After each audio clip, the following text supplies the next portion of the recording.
Take a cork and hold it under the water. You got a picture of that? That's how most people are living. The cork wants to float, but you're not going to let it float right now. The cork will float. Its natural state is to float, but you're doing something unnatural to it. You're holding it under the water, just like you do something unnatural by blaming someone, by hating someone, by feeling inferior. These are unnatural emotions. They feel normal because so many people are doing them, but as far as your natural energy goes, it's unnatural. So when you let go of the cork, it bobs to the surface. That's as complicated as this subject is. We know you to be reasonable people. So let's say that you've decided to put a swimming pool in your backyard, and the contractor comes to you and he says, we can go about digging this hole in 2 ways. And he shows you a picture of a great big old digger machine, a backhoe, that with this, we can dig this hole in 2 days. And then he pulls a teaspoon out of his pocket and he says, we could use this too. It'll take a little longer. It's up to you. I'll follow your lead. You'd say, let me think about it and I'll get back to you. Or you'd say, well, a lot of people have a hard time with this decision.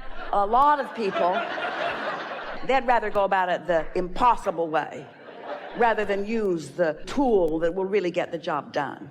We are making fun of you. We're making fun of the human resistance to tapping into your power. Now, why would someone resist tapping into their own power? Well, maybe you don't know your power's there. Maybe you don't know your inner being exists.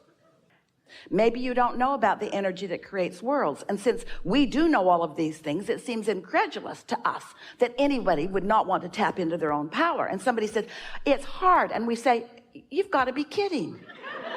It's hard to focus. Is that hard? Is it hard to hear the air conditioner? So why wouldn't you be willing to focus on that for a minute? Well, it's boring and you think that you want to be more engaged. Well, what if by quieting your mind and being less engaged, you could tap into the energy that creates worlds and tap into your true power? Don't you think you'd be willing to listen to that for a minute? So we know if you've never done it and someone says, do it, and you say, no, I've never done it. And someone says, well, it's a good idea if you do it. And you say, well, it's hard for me. I can't do it. If you've never done it, then it seems like an equal argument. Well, it's a good idea. Don't want to. It's a good idea. Don't want to. It's a good idea. Don't really want to. It's a good idea. I know, but I think I'll pass on it for now. But if you, in a weak moment when your resistance was way down, you decided to focus on that, and you actually felt the relief of all the struggles and worries in your body falling away. And you actually felt the detachment of your physical beingness from all the resistant problems of the world. And you felt the vibration of your being rise. And then in that base of true freedom, an idea just softly came across your mind that lit you up and felt like a good idea. Not a life-changing, write a book and save the world idea. An idea of go get a milkshake, or the idea of get in your car and go over here. An idea of pick up the phone and call this person. For Esther, move that piece of furniture over there. Just something that just seems like a really good idea. And you follow through with that. And in the process of moving that piece of furniture over there, you meet one of the most delightful people you've ever met in your life who is seeking everything that you have to know. And you end up having one of those most meaningful conversations of your lifetime, because coming out of meditation, you had the thought about moving some furniture around. Then you catch on that your inner being is guiding you through the path of least resistance. But you've got to be willing to find the path. And when someone says, it's hard for me to meditate, what we hear them say is, I know there's a path out there, but I'm not looking for it right now. I've got a teaspoon in my pocket that's serving me just fine. The argument for not doing it comes from ignorance. It comes from not understanding that you are an extension of source energy, not understanding that your inner being is aware of you and focused upon everything you want. Ignorance about the law of attraction and the power of it. It's just lip service that people offer. Do you know what it really may be? It might be this. It is this. It's exactly this. It's this. It's this. People believe that they must struggle and suffer in order to have gain. And so, really, I just have to sit there and do nothing? That doesn't make any sense. I've been taught my whole life. You got to work the hardest, and you got to be the best, and you got to be seen in the best light. So much has been taught to so many who have not been under the influence of the love of their source. They've been under the influence of other humans who need them to do stuff because they're not under the influence of their source. Think about it. If you don't know about source energy, aren't you going to try to gather a bunch of humans together and convince them to do your bidding? You need to not be selfish, they will say to you. Don't do what feels best to you. You need to follow these rules that feel best to me. And it's surprising that you don't say, wait, that feels off to me. I don't get to be selfish, but you do. And so it's a hard sell for us because humans, they've done a number on you. You don't expect it to be easy because you've been digging swimming pools with teaspoons for so long that that's your orientation. And so when someone says, oh no, there's a better way, you say, well, I haven't seen it. You'll have to show that to me before I believe that. Well, with swimming pools, you believe it because you've seen it. But that's not a good criteria. We want so much for you to not need to see something before you believe it. That's what's slowing you down. If you will believe it, then you will see it. But if you need to see it before you believe it, then you get all confused because there's so much to see and everybody's got a different spin on what they did and everybody's got their own axe to grind. You've got to be your own self-advocate and you've got to be your own case study. You got to show yourself what this emotion yields for you and what this emotion yields for you and what this thought brings what emotion and what that thought brings what emotion. You got to be your own case study. You got to show yourself what alignment feels like and what misalignment feels like, what calibrating to the power of source energy feels like, and what calibrating against it to under the influence of something else feels like.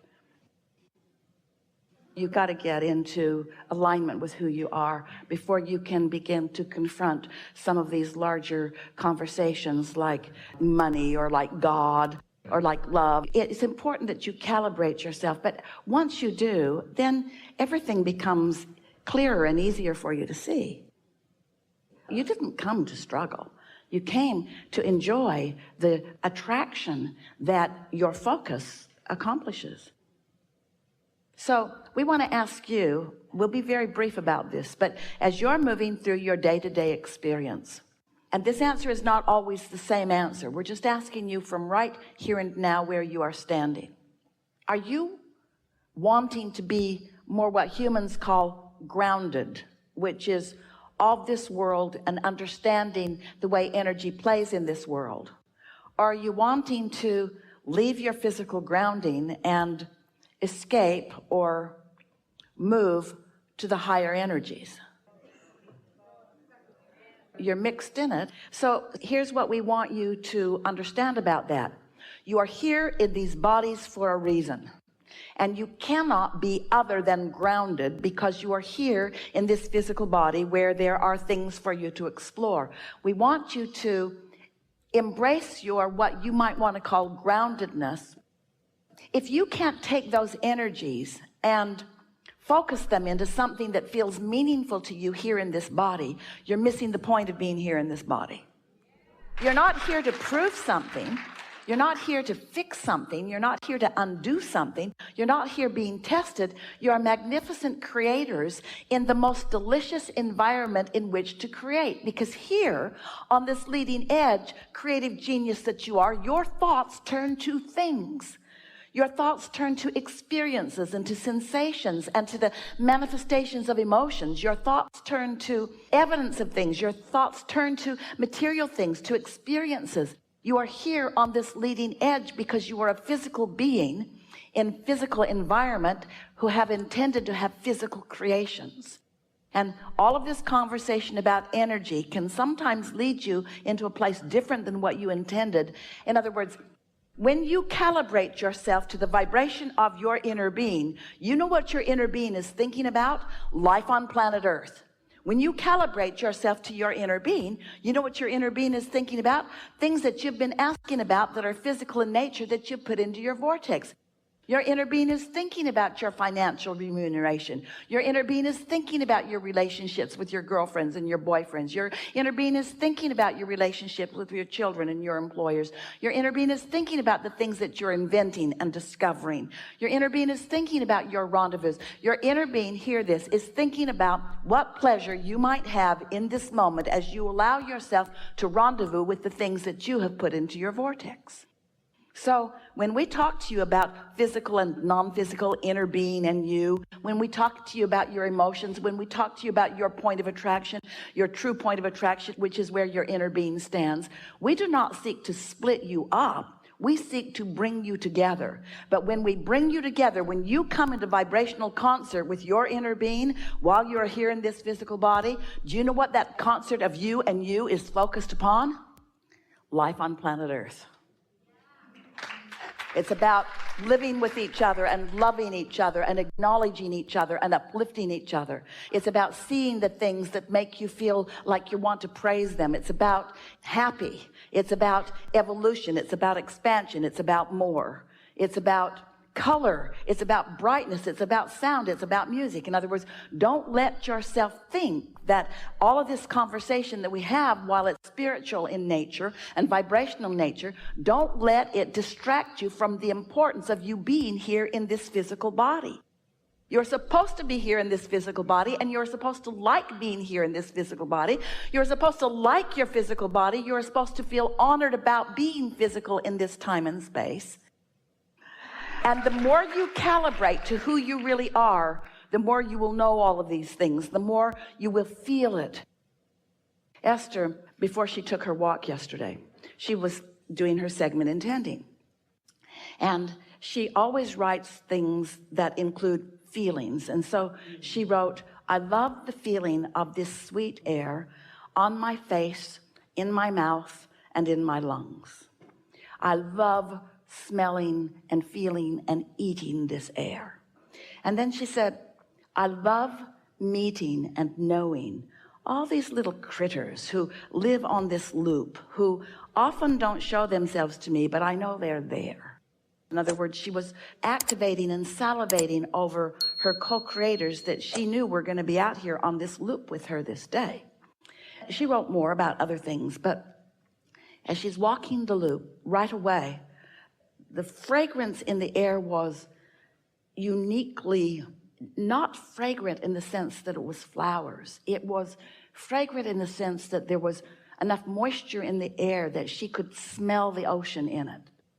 And so she just sort of took it in. She felt her entire body rising to the deliciousness of that, like never before. And she knew for sure it was because she got out ahead of it and got herself prepared to recognize it when it met her. She was not reaching to be joyful. She was joyful in her writing. She didn't write to be joyful. She wrote because she is joyful. Can you feel the difference? This segment intending is about how I feel now. I feel loved. I feel blessed. I feel sure. I feel eager. I feel happy. I feel whole. I feel vibrant and alive. Can you feel what that's doing? It's activating her vibrational point of attraction. Then anything that is a vibrational match to how she feels must show itself to her. So Esther's been moving around life. She's been feeling pretty much that way for a long time, and life's been very, very good to her. But it is, so much more satisfying when she identifies something, as we're wanting to get you to do, identifies something, activates it in her vibration, savors it, writes words around it, sits and contemplates how those words feel, calibrating, and then deliberately moves out in the world so that the world can show her that it heard her calibration, that it honors her calibration, that it recognizes her calibration, that it is responding to her calibration. You are the creator of your own reality because you are the calibrator of your own vibration. You just got to accept that you are and do something about it.